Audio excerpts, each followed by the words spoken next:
إلى رسولنا محمد بن عبد الله وإلى حضرة النبي الفاتحة.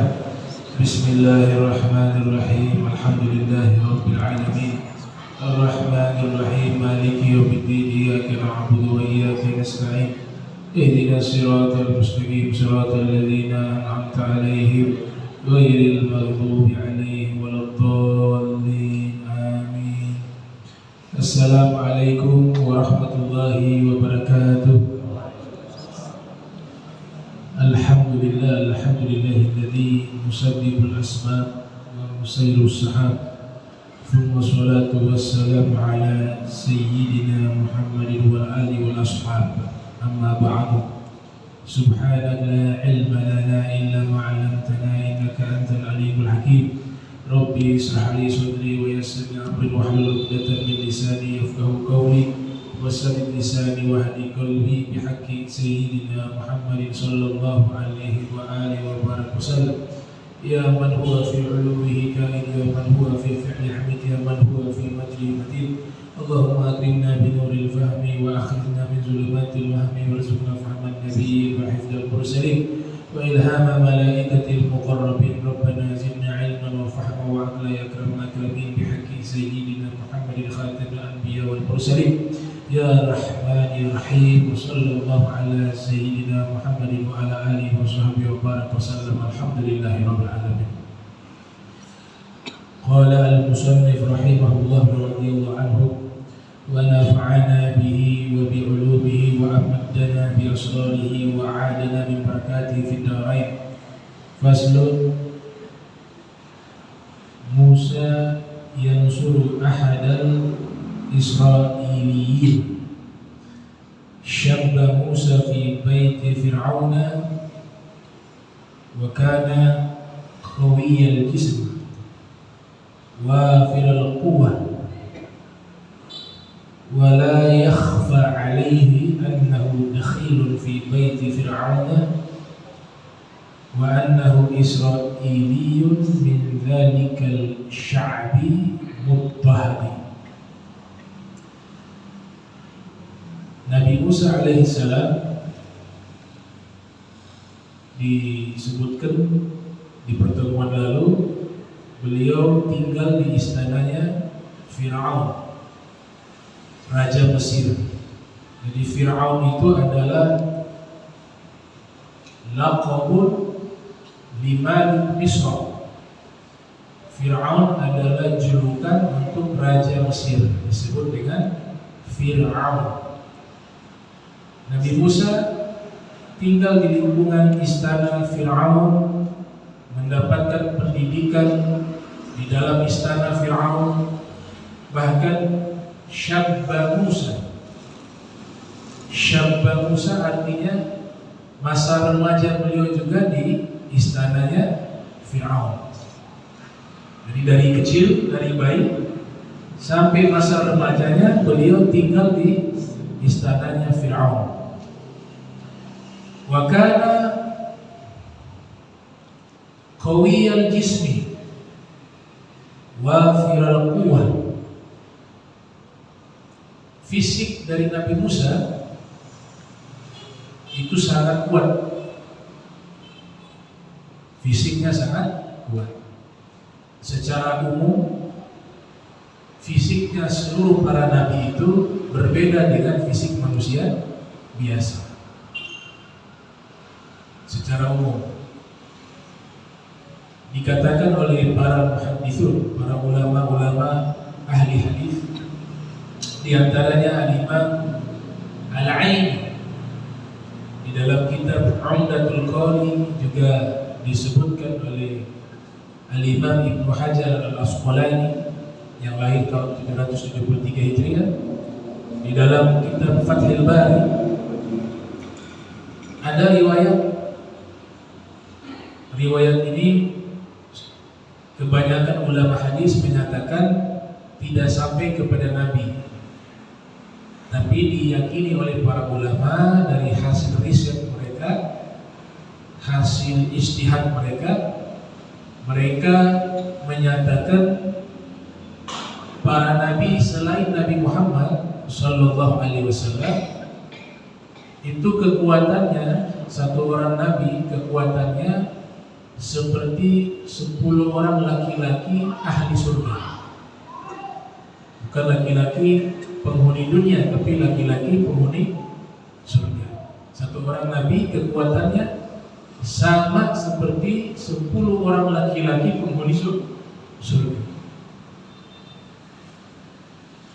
Nabi Shallallahu Alaihi Wasallam di dalam riwayat Imam An-Nasai di dalam sunannya yang lahir tahun 215 Hijriah, wafat 303 Hijriah, juga diriwayatkan oleh Al-Imam Ahmad di dalam Musnad yang lahir tahun 164 Hijriah, wafat 241 Hijriah, juga diriwayatkan oleh Imam Al-Hakim yang lahir tahun 321 Hijriah, wafat 405 Hijriah. Dalam kitab Mustadrak ada hadis dari Nabi Muhammad SAW dari sahabat bernama Zaid bin Arqam.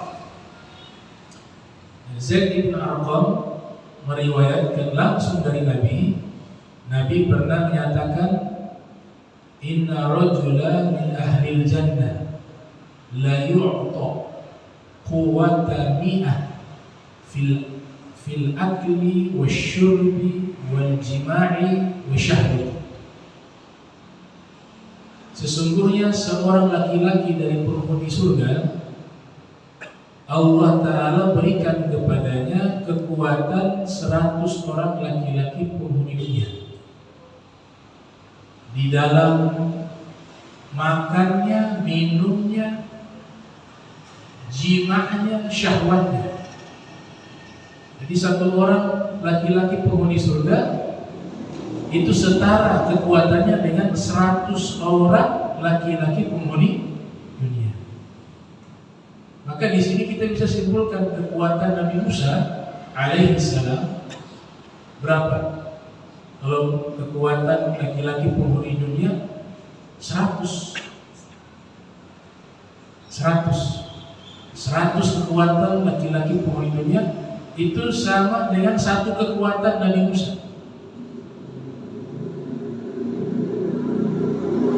Dan nabi-nabi yang lain seperti itu.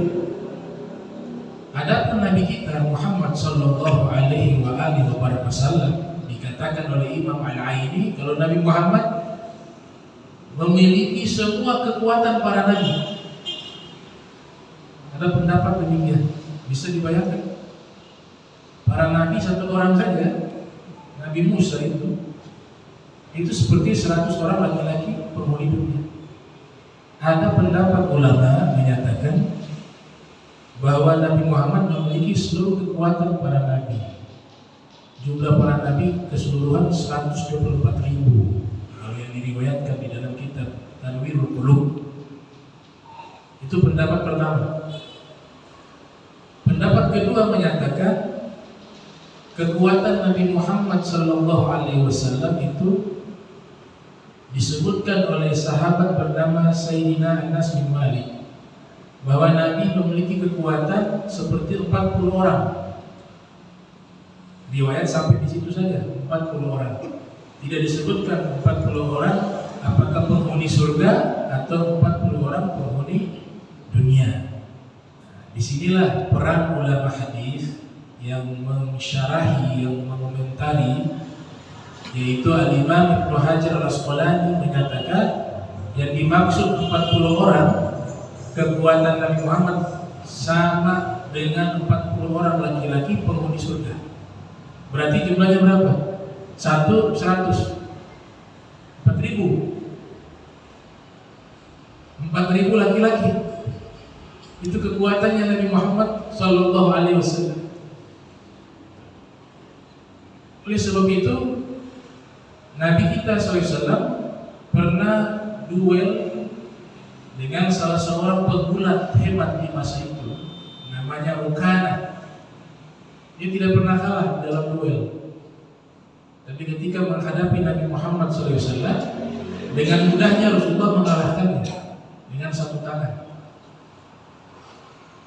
Dan Nabi SAW punya kekuatan luar biasa hebatnya, sehingga diriwayatkan oleh ulama sejarah seperti Ibnu Hisham di dalam kitab As-Sirah Nabawiyah, ketika perang Khandaq, Khandaq artinya parit, atas usulan sahabat asal Persia, Salman Al-Farisi, dan itu tidak pernah dilakukan di Jazirah Arab. Strategi perang semacam itu, membuat parit, itu dilakukan oleh orang-orang Persia. Hanya diusulkan oleh Salman Al-Farisi untuk membuat parit mengelilingi kota Madinah agar musuh tidak bisa masuk ke kota Madinah, karena musuh bergabung waktu itu. Makanya nama lain dari peperangan tersebut disebut dengan Al-Ahzab, yang artinya partai-partai atau kelompok-kelompok. Mereka bergabung bersatu untuk memerangi kaum muslimin. Ketika menggali parit, mengalami kendala karena ada batu besar yang mereka gali. Ada batu besar sulit dihancurkan, batu besar. Para sahabat sudah berusaha tapi tidak mampu. Kemudian hal ini disampaikan kepada Nabi Muhammad SAW. Kemudian Rasulullah SAW mengambil semacam cangkul, ya, semacam cangkul atau martil yang ada di zaman itu.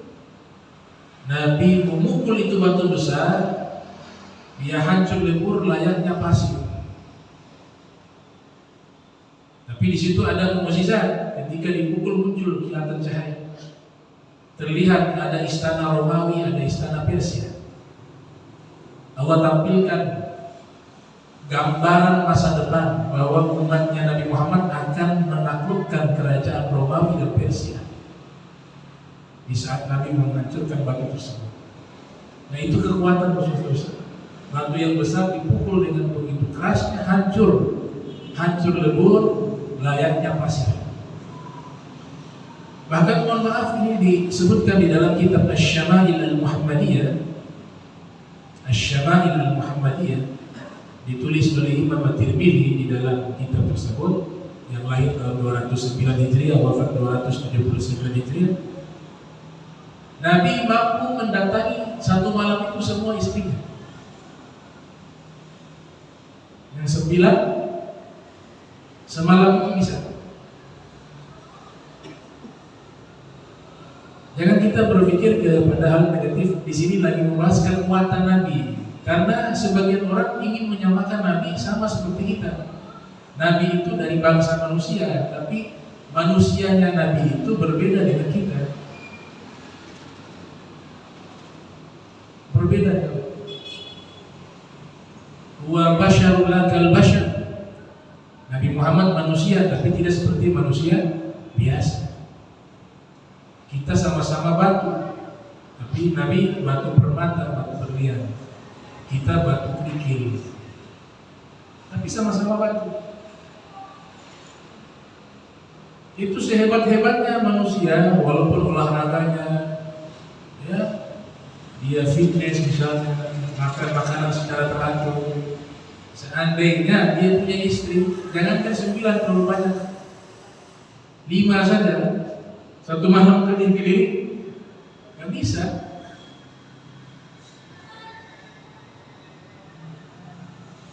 Dan itu kekuatan tersebut tujuannya satu. Allah sifati dalam Al-Quran ketika menceritakan Nabi Musa, Qawiyun Amin. Nabi Musa itu kuat, amin, dan terpercaya. Allah ingin menunjukkan mukjizat. Allah ingin menunjukkan kebesaran Allah dengan memberikan kekuatan yang luar biasa dimiliki oleh para nabi. Hal itulah yang menjadi pembeda para nabi sebagai jenis manusia, tapi dia berbeda dengan manusia biasa. Dari sisi kekuatan saja berbeda. Ada nabi yang dikenal di ahli kitab, juga dikenal di dunia Islam, seorang nabi. Al-Imam Al-Ghazali menceritakan juga di dalam kitabnya Muqasyafah, yang lahir 450 Hijriah, wafat 505 Hijriah, juga dalam kitab Turratun Nasihin. ahli kitab Nasrani Yahudi juga kenal Nabi ini, cuma namanya secara lahjahnya berbeda. Kalau kita menyebut Syam'un, kalau mereka ada menyebut Simpson. Itu kan terkenal mukjizatnya apa? Memiliki kekuatan super. Dia hancurkan itu istana Romawi, tiang-tiangnya dicabut roboh di sana. Nah itu Nabi, seorang Nabi, menurut Imam Al-Ghazali, seorang Nabi, namanya Syam'un. Sebatas di situ saja ceritanya, tidak terlalu panjang. Kalau di novel-novel ditulis Samson and Delilah. Kalau dalam kitab ulama ada diceritakan spesifik masalah seperti itu. Yang diceritakan dia seorang soleh, dengan sebab dia turunlah ya asbabun nuzul, kronologis turunnya surat Al-Qadar itu karena Nabi menceritakan kisahnya Sam'un. Dia jihad 1000 bulan, dia sholat malam 1000 bulan, dia puasa 1000 bulan. Kemudian turunlah surat Al-Qadar yang Allah sebutkan khairun min alfi syahr, yang pahalanya lebih baik dari 1000 bulan. Itu kekuatan para nabi. Itu kalau ikut tinju, mau yang jagoan yang sekarang siapa itu nama-namanya, sekali pukul mati. Dan itu Nabi Musa, nanti diceritakan Nabi Musa tidak sengaja memukul satu orang Mesir, sekali tinju meninggal dunia. Bukan pingsan lagi, meninggal dunia. Dan Allah ceritakan dalam Al-Quran. Jadi Nabi Musa punya kekuatan fisik yang kuat. Walam yakhfa alaihi annahu dakhilun fi baiti Fir'aun. Dan beliau ini sering masuk ke istana Fir'aun karena sudah dianggap keluarga, anak angkatnya Fir'aun, diasuh oleh istrinya Asia bintu Muzahim.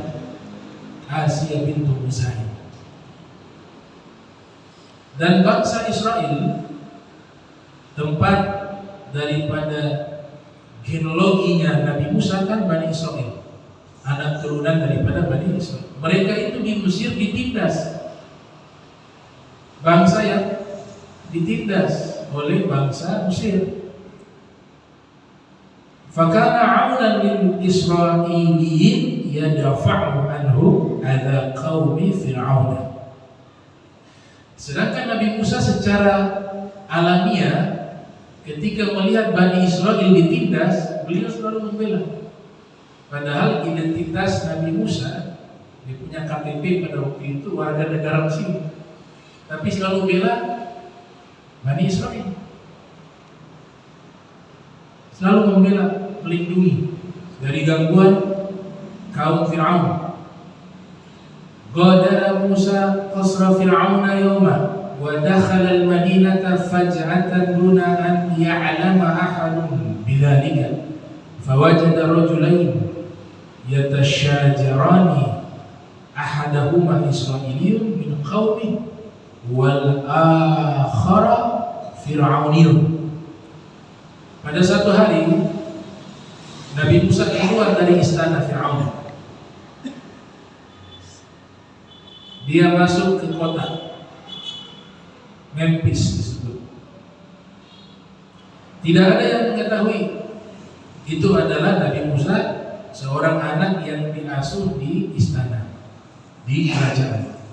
Ternyata waktu lagi Nabi Musa sedang jalan di kota tersebut, dia mendapati ada rajulaini yatasyajarani, ada dua orang sedang berkelahi. Yang satunya orang Israel, yang satunya orang Mesir. Maka fastaghatha Israiliyyu bi Musa. Orang Israel ini minta tolong ke Nabi Musa, karena biasanya yang menolong Nabi Musa. Minta tolong ke Nabi Musa.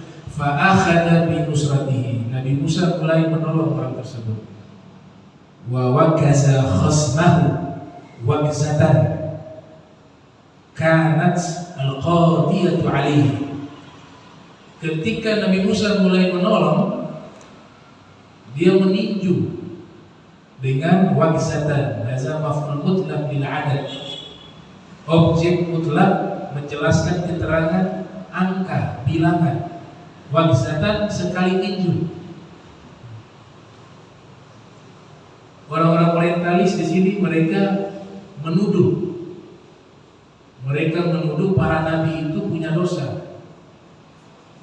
Buktinya di dalam Al-Quran diceritakan Nabi Musa meninju satu orang Mesir sampai mati. Berarti sudah buat dosa membunuh orang. Dijawab oleh para ulama. Jawaban yang pertama, pada waktu itu Nabi Musa masih muda dan belum dilantik menjadi Rasul, belum dilantik menjadi Nabi. Itu jawaban pertama. Jawaban kedua, Nabi Musa tidak berniat membunuh, hanya ingin mendorong dengan tinjunya. Tapi tadi saya jelaskan, kadang-kadang tidak menyadari kekuatan yang begitu dahsyat. Niatnya hanya mendorong dengan disebut dalam Al-Quran disebut dengan kata wakaza. Wakaza ini bermakna ad-darbu bi jum'il kaffi, yaitu memukul dengan menggenggam seluruh jari-jari. Itu disebut dengan wakzatan, sekali pukul itu, tinju. Ternyata sekali tinju itu orang terlempar beberapa meter, mati di tempat. Sekali tinju. Jadi tidak sengaja. Nabi Musa tidak berniat membunuh. Dia tidak sengaja meninju dengan satu kali tinju. Karena qadiyatu alaih, menyebabkan orang tersebut mati. Orang Mesir, Kiptiun dan bangsawan Mesir. Faladima ala fa'latihi, Nabi Musa menyesal sudah melakukan itu, menyesali. Wa'addaha min amali syaitani, Nabi Musa menganggap itu perbuatan dosa, perbuatannya syaitan. Wastaghfara rabbahu amma irtakaba wa tadarra'a ilaihi an yatuba alaihi.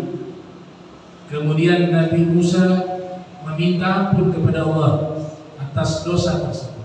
Jadi atas dosa tersebut itu bukan dosa tidak sengaja, tapi Nabi Musa merasa melakukan dosa.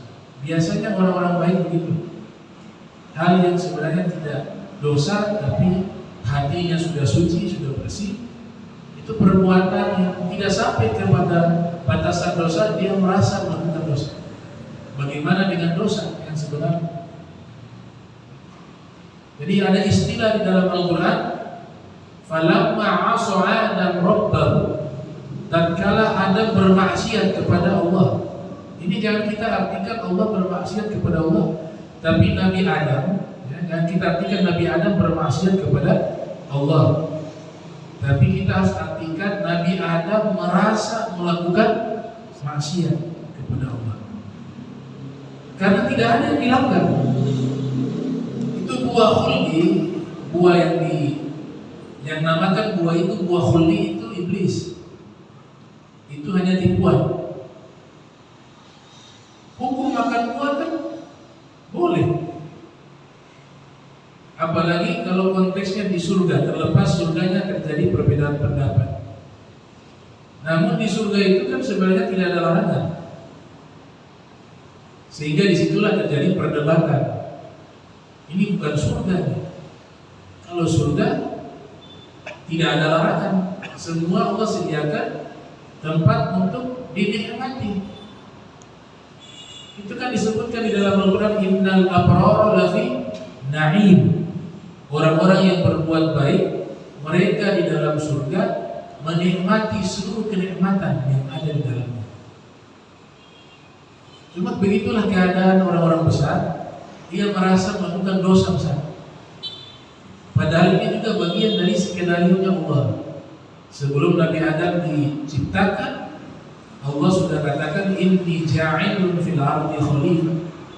Itu sebelum Nabi Adam diciptakan, Allah sudah katakan saya ingin menjadikan Nabi Adam itu sebagai khalifah di bumi ini.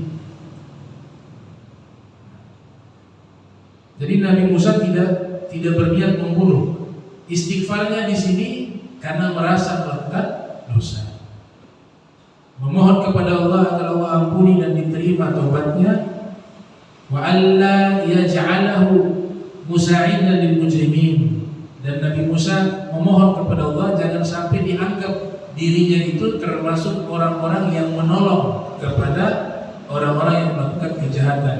Faghafara lahu wa taba alaihi. Allah ampuni dan Allah terima taubatnya Nabi Musa. Jadi bahasanya seperti itu. Kalau kita benar-benar yang kita lakukan dosa, kalau para nabi tidak punya dosa, tapi merasa melakukan dosa, itu bedanya. Sunnah Al-Misri mengatakan taubatul khawas minal ghaflah wa taubatul awam minal dzunub. Taubatnya orang-orang khusus dari lalai, lupa sesaat kepada Allah, dianggap mereka itu sudah melakukan dosa. Tapi taubatnya orang-orang umum, pada umumnya seperti kita ini, itu taubatnya memang dari dosa. Riwayat ini ada 2 poin yang menarik. Yang pertama, Nabi Musa ini cinta kepada sukunya. Itu poin pertama. Poin kedua, kita kalau lihat ada orang bertengkar, jadilah muslim yang mendamaikan, jangan mendiamkan.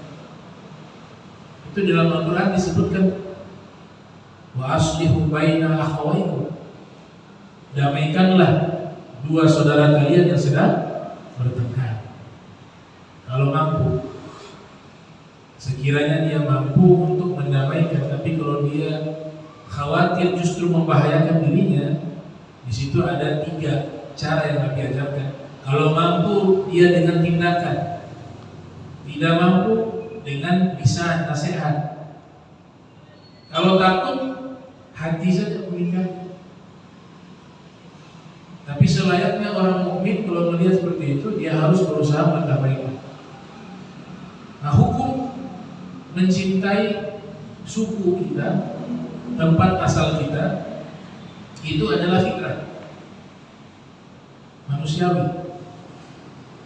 Yang Makassar cinta dengan Makassarnya, dan Ternate cinta dengan Ternatenya, dan seterusnya. Itu fitrah, tidak dilarang. Sehingga pernah ditanyakan hal ini kepada Nabi Muhammad SAW. Disebut dengan apa? Fanatisme, al-asabiyah. Ini hadis istimewa.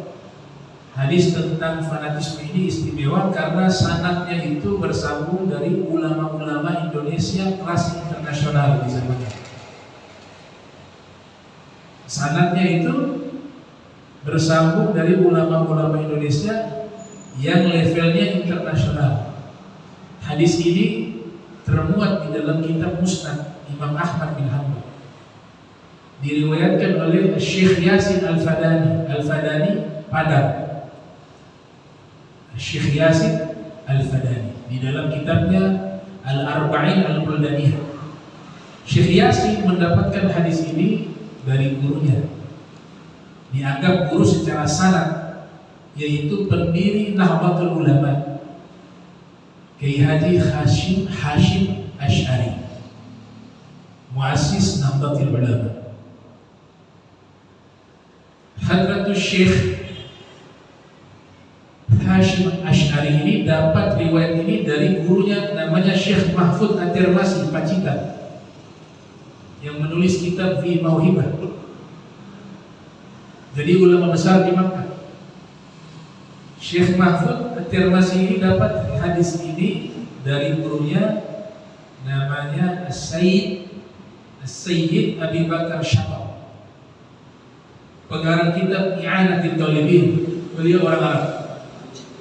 Tapi yang tadi awal Syekh Yasin, Kiai Haji Hashim Asy'ari dan Syekh Mahfud At-Tirmidzi orang Indonesia. Sayyid Sato dapat riwayat ini dari gurunya Muftil Haramain fi zamani, mufti dua kota suci Makkah Madinah di zamannya, yaitu Sayyid Ahmad Zainul Dahlan. Kemudian sanadnya bersambung sampai kepada Al-Imam Ibnu Hajar Al-Haytami. Sanadnya bersambung kepada Al-Imam Suyuti, bersambung sampai kepada Imam Ahmad bin Hanbal, bersambung sampai marfu kepada Nabi, sampai bersambung kepada Rasul Sallallahu Alaihi Wasallam. Saya sebutkan secara singkat, tapi kalau sebut satu persatu panjang. Itu secara singkatnya seperti itu. Ruwatnya, para rawinya panjang itu. Ada orang datang, ini orang Palestina, datang menemui Nabi, kemudian bertanya, ya Rasulullah, aminal asabiyah an yuhibba ar-rajulu qaumahu. Wahai Rasulullah, apakah termasuk fanatisme? Fanatik jika ada orang mencintai kaumnya, mencintai sukunya, mencintai tempat lahirnya. Itu makna globalnya seperti itu.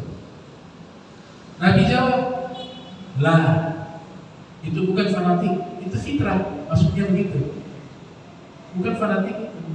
Ya memang manusia begitu. Secara alamiah akan mencintai kepada tempat ia lahir, mencintai sukunya. Itu alamiah, tidak dilarang. Tapi Nabi tambahkan, walakin minal asawiyah an yansura ar-rajulu qaumahu 'ala zulmihi. Tapi yang namanya fanatik di sini berarti tidak baik, ya. Fanatik berarti tidak baik. Nabi katakan yang namanya fanatik yaitu seseorang menolong kaumnya di atas kezaliman. Misalnya kita punya keluarga, contoh sederhana, keluarga kita ada yang salah, jangan dibela. Salah tetap salah. Mau dari suku mana, kalau dia salah, salah. Bahkan sampai setingkat non muslim dengan muslim. Kalau yang salah muslim, Allah perintahkan kita berlaku adil. Ini luar biasa pendidikan Al-Quran, pendidikan langsung dari Allah Subhanahu wa Ta'ala. Antum baca di surat Al-Maidah ayat 8. Di situ jelas Allah nyatakan, ya, kunu qawamin lillah syuhada bil qist wa la yajrimunnakum syana'anu qaumin ala alla ta'dilu. Allah katakan, wahai orang-orang beriman, jadilah kalian itu orang-orang yang menegakkan kebenaran dan menjadi saksi-saksi yang adil. Janganlah kebencian kalian kepada satu kelompok membuat kalian berlaku tidak adil. Kebencian kepada satu kelompok, kebencian kepada agama tertentu tidak boleh.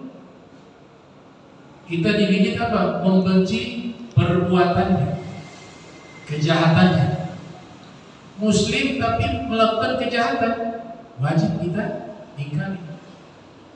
Orang kafir melakukan kejahatan, wajib kita ingkari. Makanya dibagi oleh ulama, dan itu Nabi aplikasikan di dalam undang-undang yang beliau buat di kota Madinah. Di situ kan plural. Di kota Madinah di zaman Nabi itu ada orang Yahudi, ada penyembah berhala, ada orang Muslim. Dibagi jadi dua, zimmi, harbi. Ada kafir zimmi yang tidak memerangi umat Islam, dia bisa hidup berdampingan dengan kaum muslimin. dia membayar jaziah sebagai uang keamanan. Kaum muslimin membayar dan mengeluarkan zakat bagi yang sudah mampu hartanya dikeluarkan, dijaga. Yang diperangi yang mana? Yang harbi. Harbi artinya orang kafir yang memerangi umat Islam. Dan ini firman di dalam Al-Quran, di situ maknanya am, tidak ditakhsis, makna umum, global. Kita diperintahkan berlaku adil kepada siapapun. Makanya Allah katakan jangan sampai kebencian kalian kepada seseorang atau satu kelompok membuat kalian tidak berlaku adil. I'dilu huwa aqrabu littaqwa. Berlakulah adil kalian, karena berlaku adil itu dekat, paling dekatnya kepada takwa kepada Allah. Wattaqullaha, bertakwalah kepada Allah. Innallaha khabirun bima ta'malun. Sesungguhnya Allah akan mengabarkan seluruh apa yang kalian lakukan. Jadi jelas ya, fanatik dilarang. Kalau kita condong kepada tempat kita, tempat lahir kita, suku kita, itu alamiah. Tapi kalau sudah salah, nggak boleh dibela. Hatta keluarga kita kalau salah. Kalau mau derajat yang disebut muttaqin, orang yang bertakwa, begitu dia adil. Adil. Tapi Nabi ajarkan ada kecintaan kepada kelompok tertentu, dia punya level tinggi dan mulia. Dia sudah gugurkan itu. Kecintaan berdasarkan suku, kecintaan berdasarkan tempat lahir, kecintaan berdasarkan masalah nasab, itu dia gugurkan. Dia letakkan kecintaan kepada orang-orang yang soleh, bersaudara di atas keimanan. Itu paling tinggi. Kita punya hubungan satu negara, satu bangsa, hubungan satu suku, meninggal selesai. Di kuburan tidak ditanya suku mana kamu, karena malaikat tanya begitu. Saudara kamu siapa? Nggak dijawab. Saudara saya dari asal ini, satu suku ini, satu negara ini, nggak dijawab. Yang dijawab saudara saya adalah orang-orang Islam. Itu pertanyaan sampai di dalam. Makanya al-ukhuwah al-islamiyah dia di atas daripada semua ukhuwah. Ukhuwah berdasarkan keimanan dan keislaman itu paling level tertinggi. Di bawahnya baru al-ukhuwah al-wataniyah, ukhuwah secara kebangsaan, al-ukhuwah al-insaniyah, persaudaraan berdasarkan kemanusiaan, itu di bawah. Tapi yang nomor satu al-ukhuwah al-islamiyah. Jangan dibalik-balik, jangan dirubah-rubah. Nabi katakan kunu ibadallahi ikhwana, jadilah kalian hamba-hamba Allah yang bersaudara. Ada riwayat dikeluarkan oleh Al-Imam Al-Bukhari yang lahir tahun 194 Hijriah, wafat 256 Hijriah, dari sahabat bernama Abdullah bin Mas'ud. Ada seorang laki-laki datang menemui Nabi. Ja'a rajulun ila Rasulillah sallallahu alaihi wasallam. Faqala, ya Rasulullah, madza taqul fi rajulin ahabba qauman wa lam yalhaq bih? Seorang laki-laki menemui Nabi Muhammad sallallahu alaihi wasallam. Kemudian dia mengatakan, ya Rasulullah, bagaimana menurutmu jika ada seorang laki-laki dia mencintai satu kaum walaupun dia belum berjumpa dengan kaum tersebut? Nabi menjawab, al-mar'u ma'a man ahab. Seseorang dikumpulkan dengan orang yang ia cinta. Maknanya apa? Kalau kita mencintai orang-orang soleh, para aulia, kita cintai para sahabat Nabi, kita cintai ahlul bait Nabi, kita cintai para ulama, kita cintai Cintanya kita itu akan digabungkan oleh Allah dengan perjumpaan di hari kiamat. Walaupun kita tidak bertemu dengan mereka. Makna tidak bertemu di sini bisa diartikan tidak bertemu secara fisik. Orang solehnya itu ada sezaman dengan kita, tapi beda tempat. Jarak memisahkan. Dia di tempat yang jauh, kita di sini.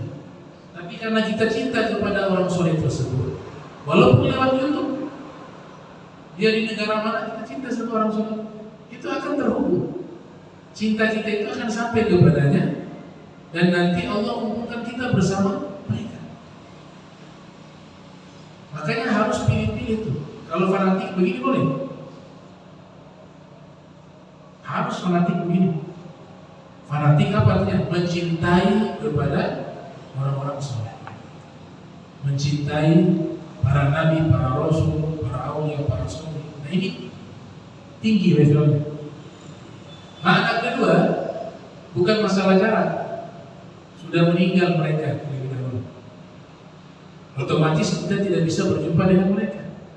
Akan tetapi kecintaan kita kepada mereka itu, Nabi katakan, tetap akan terhubung dengan mereka dan kamu akan berkumpul dengan mereka di yaumil qiyamah, di surganya Allah Subhanahu wa taala. Al-mar'u ma'a man ahab. Seseorang dikumpulkan dengan orang yang dia cinta. Sahabat, ketika Nabi jelaskan tentang fadailul a'mal, fadilah amal, melakukan ini ibadah dapat pahala ini, ibadah ini dapat pahala ini. Mereka bahagia. Tapi sahabat ketika mendapatkan dan mendengar langsung hadis seseorang dikumpulkan dengan orang yang ia cinta, itu mereka berbahagia melebihi semua amalan yang pernah mereka lakukan. Artinya mencintai Nabi Muhammad, berkumpul dengan Nabi Muhammad Sallallahu Alaihi Wasallam. Itu pembahasan tentang fanatisme. Kemudian Allah Ta'ala berfirman di surat Al-Qasas ayat 15 sampai 17. Di sini menceritakan kronologis bagaimana Nabi Musa meninju. Itu diabadikan dalam Al-Quran. Sekali tinju kepada orang Mesir, meninggal dunia.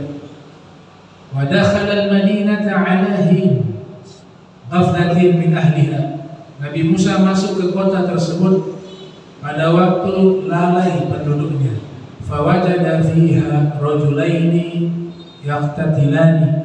Nabi Musa mendapati di kota tersebut ada dua orang laki-laki bertengkar.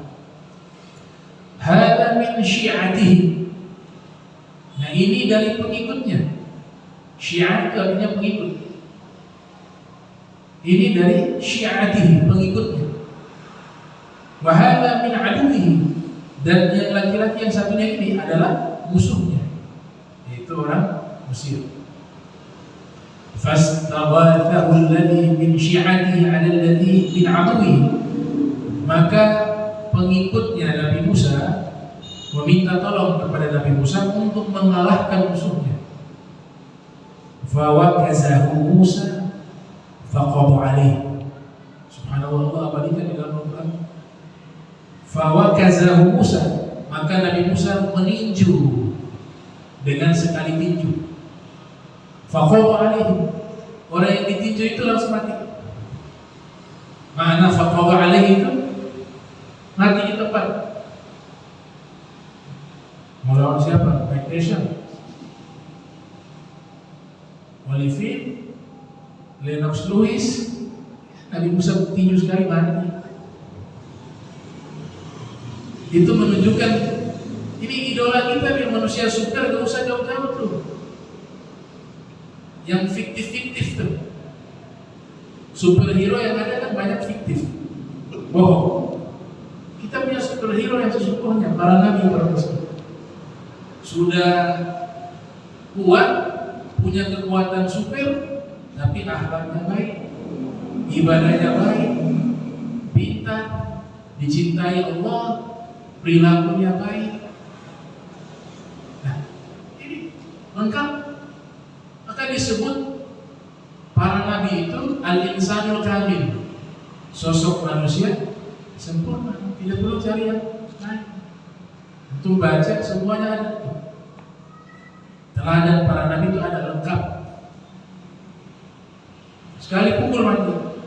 Qala hadza min amali syaitan. Nabi Musa mengatakan ini perbuatannya syaitan. Innahu aduwwun mudillun mubin. Sesungguhnya syaitan itu musuh yang menyesatkan, yang nyata. Qala rabbi inni dzalamtu nafsi faghfirli. Kemudian Nabi Musa berdoa, wahai penciptaku, sesungguhnya aku sudah berbuat zalim terhadap diriku. Itu merasa melakukan dosa padahal tidak sengaja. Faghfirli, maka ampunilah aku. Faghfara lahu, lalu Allah pun mengampuni kesalahan Nabi Musa. Innahu huwal ghafurur rahim. Sesungguhnya Dia Maha Pengampun lagi Maha Penyayang. Qala rabbi bima an'amta 'alayya falan akuna zahira lil mujrimin. Nabi Musa mengatakan, wahai penciptaku, Engkau dengan apa-apa yang telah Engkau berikan nikmat padaku, maka aku tidak akan menjadi pembela orang-orang yang melakukan kejahatan. Itu doanya Nabi Musa. Lihat, tidak sengaja tapi doanya seakan-akan melakukan pelanggaran besar.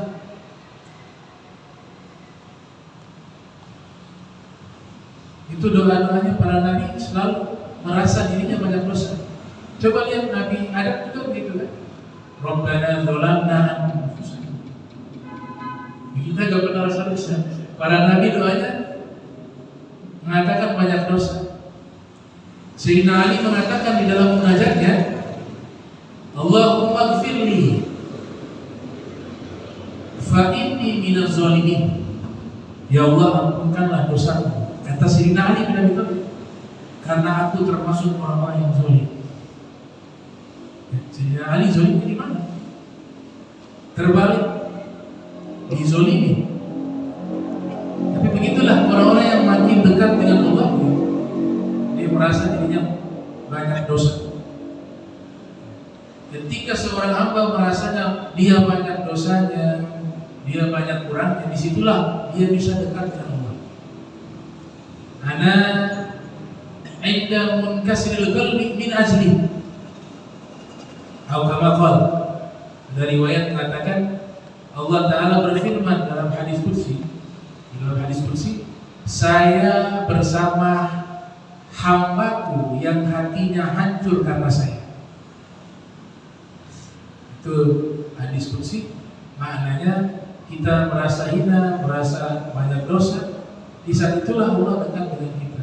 Tapi kalau merasa suci, merasa hebat, merasa sombong, merasa bangga dengan diri, memandang orang lain itu hina, orang lain itu banyak dosanya, sedangkan tidak menghisab dirinya, maka tidak akan bisa dekat dengan Allah Subhanahu Wa Taala. Itu hadis qudsi yang disampaikan di dalam kitab-kitab hadis.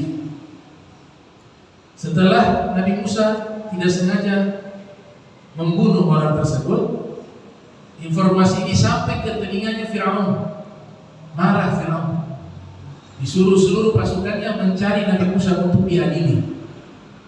Nabi Musa hijrah. Beliau hijrah kemana? Ke Madian, tempatnya Nabi Syuaib. Madian itu kalau di zaman sekarang dia masuk provinsi Tabuk, perbatasan antara Jordania dengan Saudi Arabia. Di situ tempat Madian. Nah, insya Allah nanti kita lanjut kisah hijrahnya Nabi Musa ke Madian. Subhanaka wa bihamdika asyhadu an la ilaha illa anta astaghfiruka wa atubu ilaik. Wa sallallahu ala sayyidina Muhammadin wa ala alihi wa sahbihi wa sallam. Wa lafu minkum. Wassalamualaikum warahmatullahi wabarakatuh.